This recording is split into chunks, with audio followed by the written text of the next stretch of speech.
Hello friends. Hardik Pandya பார்த்தீங்கன்னா, திரும்ப வந்து மும்பைக்குள்ளே ரீஎன்ட்ரி கொடுத்த உடனே, ஒரு சின்ன ஒரு கோயில் செட்டப்லாம் வந்து ட்ரெஸ்ஸிங் ரூமில் ஏற்பாடு வந்து பண்ணியிருக்காரு.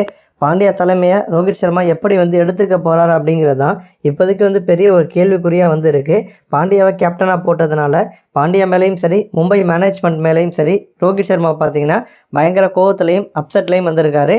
அதுலேயும் மார்க் பவுச்சர் தான் வந்து மும்பையோட கோச்சாக வந்திருக்காரு. அவர் மேலேயும் பார்த்தீங்கன்னா ரோஹித் வந்து வருத்தத்தில் இருக்கார் அப்படின்னு வந்து சொல்லப்படுது. அந்த வகையில் வந்து உள்ள ரீஎன்ட்ரி கொடுத்த உடனே பவுச்சர் கூட ரொம்ப நெருக்கமாக வந்து தன்னை வச்சுக்கிட்டு பாண்டியா வந்து ஃபஸ்ட்டு பால்லே சிக்ஸர் அடிச்சிருக்காரு அப்படின்னு தான் சொல்லணும். ஆல்ரெடி குஜராத்தில் இருந்தப்போ நெக்ரா கூட ரொம்ப நெருக்கமாக வந்து இருந்தார். இப்போ பவுச்சர் கூட அதே விஷயத்தை அப்படியே வந்து கண்டினியூ பண்ணுறாரு.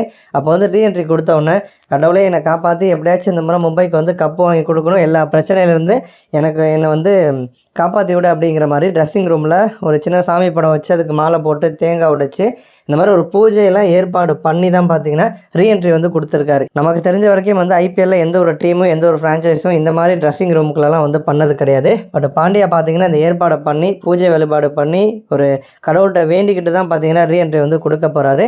ஸோ பாண்டியா தலைமையில் மும்பை இந்தியன்ஸ் அணி வந்து திரும்ப கப்பு வாங்குவாங்களா அப்படின்னு உங்களுடைய கருத்தை கமெண்ட்டில் சொல்லுங்கள். நன்றி.